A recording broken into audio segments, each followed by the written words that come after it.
Welcome to Sacrilegious Discourse. For this is what the Sovereign Lord says. Why do you need prophets to tell people who you are and what you want? If you can justify everything that the God of the Bible has done, then you can justify any of your behavior. A lot of this mentality is trickling into what is now mainstream right-wing Christianity. I am capable of empathy greater than this God of the Bible. This is a Bible that they tell kids. This is the good Lord. This is the good book. He is fantasizing about murder, mass murder. Head over to sacrilegiousdiscourse.com right now to find out how to leave us a review or support us on Patreon.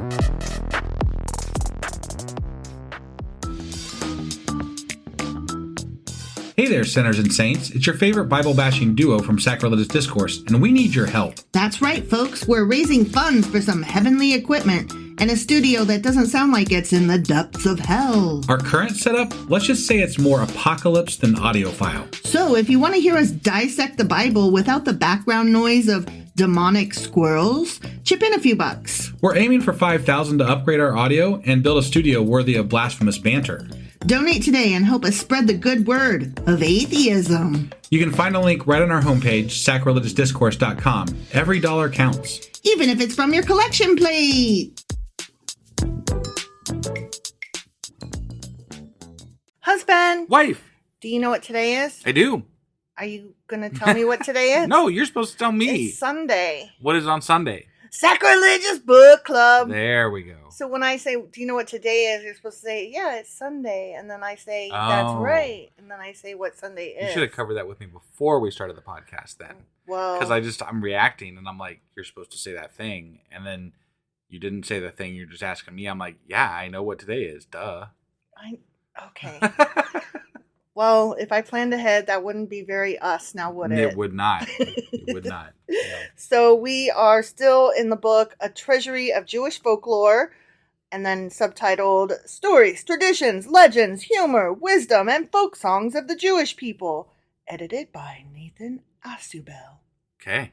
And in the past, we covered Jewish salt, and now we are in the second section, which is heroes. We're talking about wise men. Fucking wise men. You're a wise ass. All right, let's go ahead and get on into this. Okie dokie.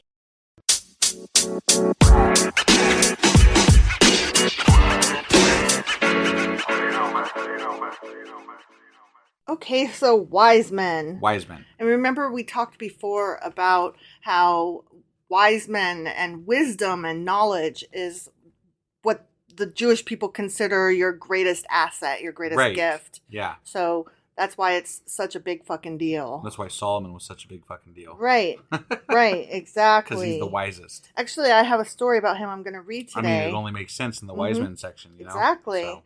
So I didn't note last time that under wise men, it is further broken down into wise and learned men and then parables. Okay. So there is one story under the wise and learned men story or section that I'm going to read before we move on to parables. Okay. And it's called Why Jerusalem Was Destroyed on page 55. Because God's a dick. Pretty much. That's my answer. Pretty much.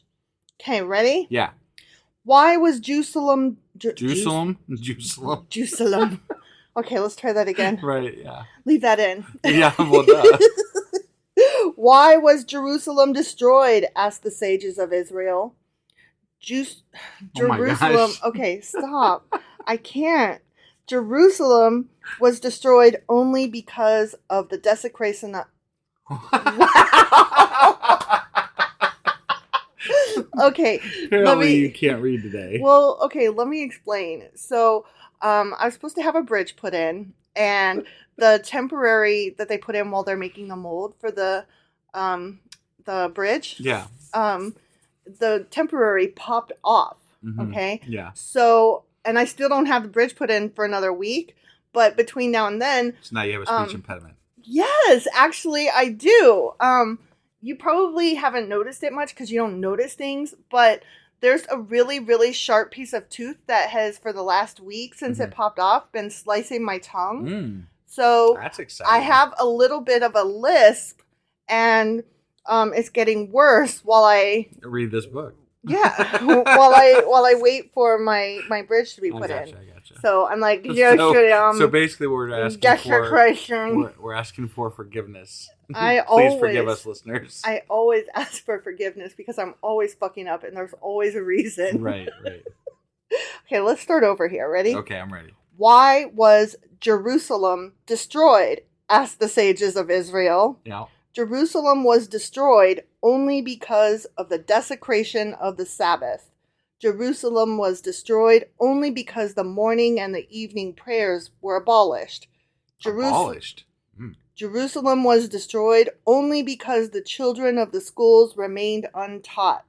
Jerusalem was destroyed only because the people did not feel shame towards one another. Jerusalem... So let me just stop here. Mm-hmm. God destroyed Jerusalem because people weren't being taught about him, and because they weren't worshiping him. And so he's like, I'm going to kill y'all, and I'm going to make this, I'm going to destroy you. What they are saying is that Jerusalem was destroyed through us, not by God. We destroyed Jerusalem. Oh, right. That's what they're saying. Okay. All right. Did not feel shame, blah, blah, blah.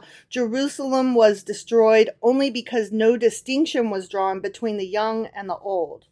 Jerusalem was destroyed only because one did not warn or admonish the other.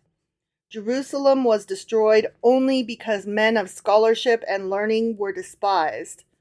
Jerusalem was destroyed only because there were no longer men of faith and hope in her midst. Other sages of Israel said, Jerusalem was destroyed only because her laws were founded upon the strict letter of the Torah and were not interpreted in the way of mercy and kindness. This is a lot of reasons that are only the reasons. That's kind of the point. That's kind of the point. From the day that the temple was destroyed, men of sound judgment were cut off. Confusion of thought prevailed, and the heart did not seek after purity, but decided according to appearances.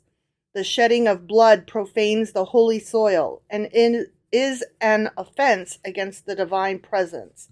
It was because of the shedding of blood that the holy temple was burnt. Okay. They shed blood in the fucking holy temple, like they do sacrifices and shit, so it just doesn't really strike me as whatever. Okay, you're being like really... You're not understanding the spirit of this, on purpose. I apologize. And I read this because it kind of strikes me as very prescient. It does. I mean, there are definitely parts of it other than the faith and the whatever. Well, but that's what I was trying to say, was that Christians use many of the same reasons for today, like there's no prayer in school and blah, blah, blah. And that's why the world sucks. Right. But also, we atheists or agnostics or humanists or freethinkers, secular, whatever. Yeah, we use similar reasoning why the world is going to shit. We have no shame anymore. We have no kindness and empathy toward each other. It just strikes me that we all use similar reasoning, and we're not all wrong. No, we're not all wrong. I mean, yes, there are things that cause the world to fall apart, but that does not mean that. So when you invoke God as part of that, though, then you allow for someone else to throw on other meaning to that. Well, sure. That's part of the issue as well. No, yes, definitely. I wasn't trying to say that every single point mentioned here was correct.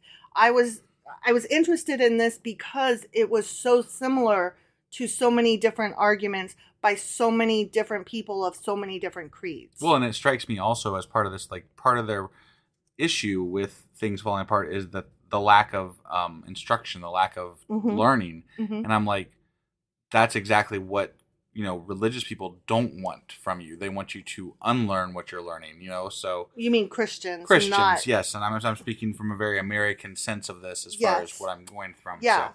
Yeah. But, there's definitely an unlearning of science. There's an unlearning of, that they expect of you in order to be part of the club. I feel like this piece here, why Jerusalem was destroyed, is a very, I think we can relate to this piece more than Christians can. Christians would take all of these points and turn them wicked and ugly. Right. You know what I mean? Whereas I relate to it on the way you said, science and learning and education and empathy and kindness and love. Sure. Like, it's just interesting to me. No, I think so at some level, I think that, we're talking about thousands of years ago, right? With early Judaism and stuff like that. Mm-hmm. So, I think that they were on the right track for learning and for questioning and things like that. Absolutely. Now, they didn't have a good basis in science or anything like that to understand the world that they lived in. So there goes God. There's God. Right. That's where God is, right? God is in those gaps that you don't understand. Mm-hmm. And it's sad that we kind of stopped as a society for a long period of time along the way since then. Mm-hmm. We had the Dark Ages. We had, we have right now. We keep having these periods of unlearning and dark ages that. And I think ultimately that's what's stopping progression. That's what's stopping us from moving forward as a world, as a society, as humans. I find it interesting that in this period of unlearning, we are going back to the moon.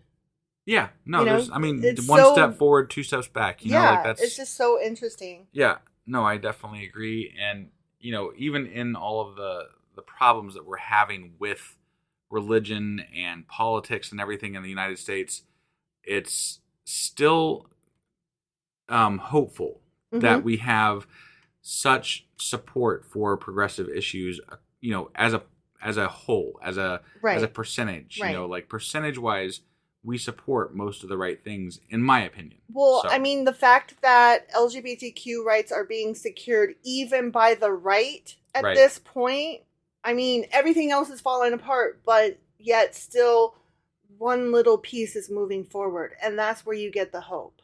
Right. Right. That's where there's always a light. And you have to keep moving toward the light, even if you know yourself that you're never going to reach it. Well, and I think we grew up in the 80s, right? The world has changed significantly for the better. Yeah. Other than certain things. Climate change, obviously, we fucked that up, right? Yeah, absolutely. But societal norms have changed for the better, generally speaking. And some. That's what I'm saying, generally speaking. That's what I'm saying, generally speaking. Mm-hmm. But, if you take history in 40 to 50 year swaths, then we're moving in the correct direction. It just doesn't always feel like it in the moment. Right. And we need the goal, I think, is to keep us from backsliding further so that we don't lose the momentum that we still have. Right. And I think that you have to take yourself out of the moment sometimes to have that hope. And you have to look at the larger picture. Definitely. As we keep slouching forward. Because it's easy to get lost in the daily news narratives that tell us we suck, we're great, we're great. Whatever you're listening to, there's always somebody out there screaming about something. So, including us. Sure. We're here daily screaming about shit. Well, yeah. That's why this piece spoke to me more on a personal level than it did for our podcast. Specifically what we're doing, right? Trying to read Jewish folklore. Yeah. Like it spoke to me more on a personal level than on a for our podcast level. Right. And I just felt like it was worth reading. Yeah, sure. So, definitely. Okay. So that wraps up that section. The next section we get into is parables. And the intro to that is on page 56 and 57. And I just took some quotes from that intro. And I will read them now. Okay. Of all elements in Jewish folklore, the parable is probably the most distinctly Jewish. Okay. Okay, I thought that was interesting. Mm-hmm. Pentateuch has only 5 parables, but they abound in the Aggadah, the Midrash, and in many books of the Apocrypha, and in most Jewish medieval literature. Okay. So I thought that was interesting to know. Right. Considering that it's so important, but the Pentateuch itself, 5 books of the Bible only has 5 parables. Yeah. Yeah. Okay, here's a quote. No doubt with the intellectual snobs in mind, the teachers of the people wrote admonishing in the Aggadah, do not despise the parable. With a penny candle, one may often find a lost gold coin or a costly pearl.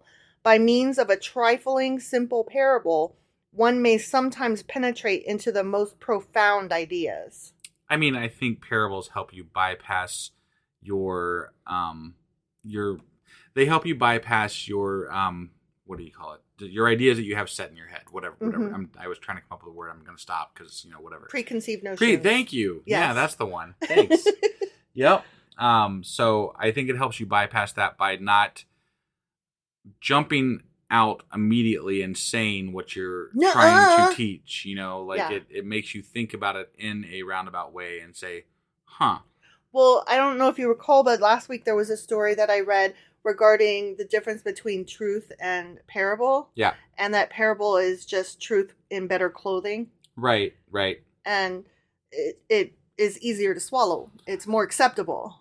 Agreed. And I don't know that they're always truths necessarily. Right. But they do make you think regardless. Yeah. So. Yeah.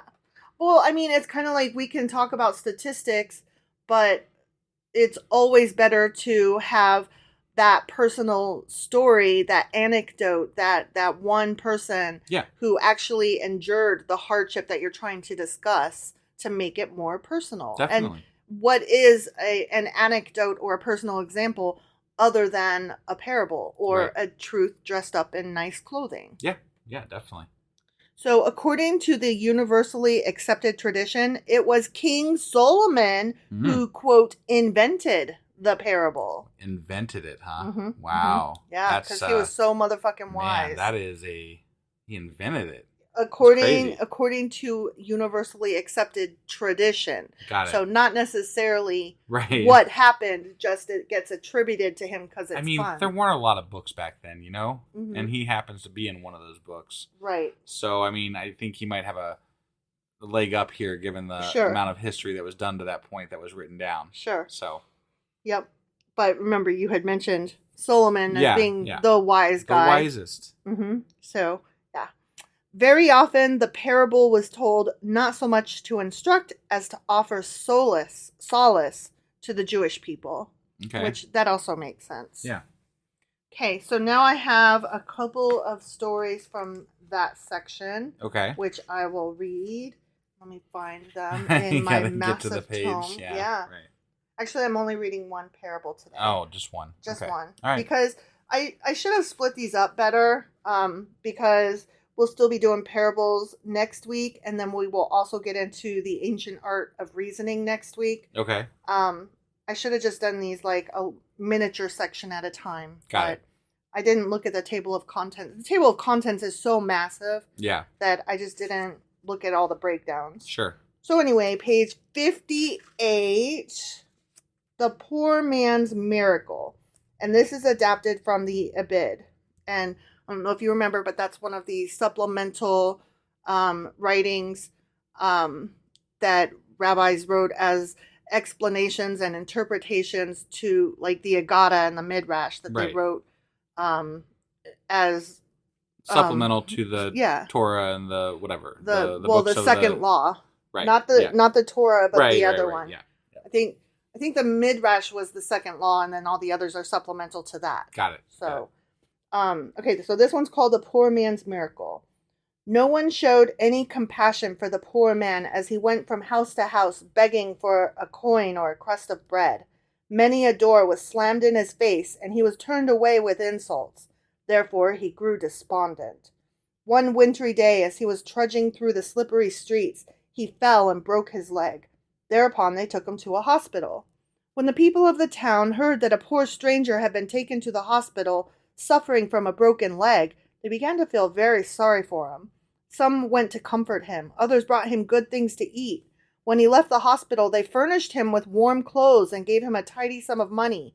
Before the poor man left town, he wrote to his wife, "Praise God, dear wife, a miracle happened. I broke my leg." And this moral, all of these have a moral attached to them. Okay. And the moral, I love it. I know.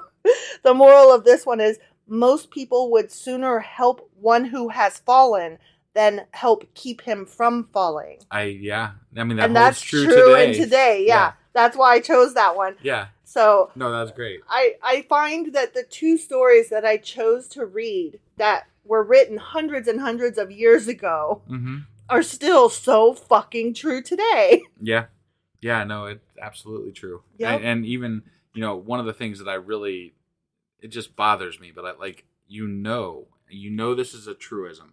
And that's that, like, even churches, like, if you don't show up in your Sunday best, they're going to turn you away, you know? Not turn you away, but you definitely would be looked down upon, at the very least, you know? Yeah. So, like, if a homeless person walked into their church on a Sunday, they're not going to get a warm welcome. They're not going to get help. They're not going to get... I mean, they can show up. They're welcome to show up on the day when they're giving out food to look good for the whatever social media is and all that kind of crap, right? For the photo op. Yeah. Do it for the gram. But don't invade their personal, you know, like service. Jeez, their club. That's crazy. Their Sunday club meeting. Yeah. But I mean, it's very true. Like when tragedy befalls somebody, whether they're poor, rich, well, mostly poor. When they're poor, people will reach out and help. But if you just ask for help before tragedy has hit, knowing even that there might be an impending tragedy coming, people are not willing to help. Right. You have to already be in the earthquake. You can't ask for money to, like, build up your house, you know, to prevent it from falling in on you. And that even applies to our politics. We don't, like, you know, when COVID hit, we had let our medical supplies as a nation go to such levels that we weren't prepared for it, you know? So that we had to tell people, don't wear masks because we need our medical staff to have that PPE. Right, because we don't prepare ahead of time. Right. We don't worry about it until something happens. I've been saying that for ages with regard to my favorite example, which is out in Eaton, Ohio, which is country, bumfuck USA. Yeah, it is.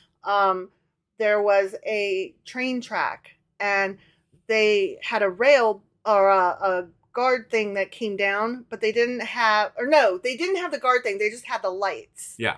And they had to have so many fucking accidents happen, deaths, before they would put up a fucking rail that came down to stop traffic. That's the same thing with car companies. They got to have so many deaths happen for something that's wrong with their cars across the board before they take action on that and do a recall. There has to be either enough financial hit or enough financial incentive for them to take an action that is okay. It's the same reason we have climate issues right now and we're not doing anything about it because it hasn't actually hit anything. Like, it has hit lots of things. It hasn't hit anything that rich people give a fuck about. Right, exactly. Yeah, that's the They'll be the first to, you know, be okay because they all have bolt holes and they all have places, you know. And I imagine when the fucking power grids start going down all the time because of fucking climate change, they're gonna be like, "Why didn't somebody fix this?" And we're gonna be like, "Because of you, assholes." Right. I'm just saying, it's your fault. Yeah. You know why Texas is still having power problems? Yeah, but it's not quite enough yet to, like, cause massive concern. And we can blame it on other things. It's just a bad winter, it's a bad whatever, bad heat. Well, and as long as what's his name, Cruz, can continue to go to Cancun when the power goes out in winter. Right. Who gives a fuck? Yeah. If the entirety of Texas freezes to death, who gives a fuck? Yep. That is true. True. So parables, good stuff. Yep. That's it for today. Okay, so that was the last one we had? Yep. Okay, awesome. Well, what are we going to be doing when we come back next week with this? When we come back next week, as I said before, we will be continuing with some parables, and we will get into the ancient art of reasoning. Okay.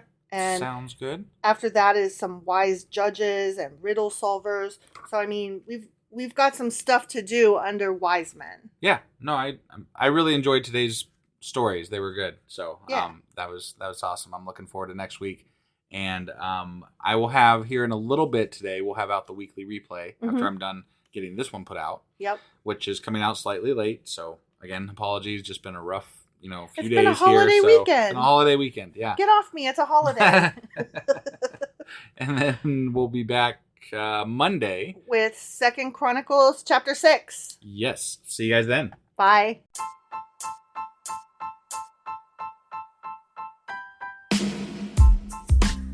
Hey wife, I guess that's the end? But husband, that's just sad. It doesn't have to be. We are on lots of social media platforms like Twitter. Our handle there is sacrilegious_D. For D's nuts. Oh my god. Stop doing that. Anyway, we're also on Facebook, Instagram, and Pinterest. There's a link to all of our social media sites at our website. Ooh, we have a website? Yeah, it's sacrilegiousdiscourse.com, where you can also find a link to our merch shop.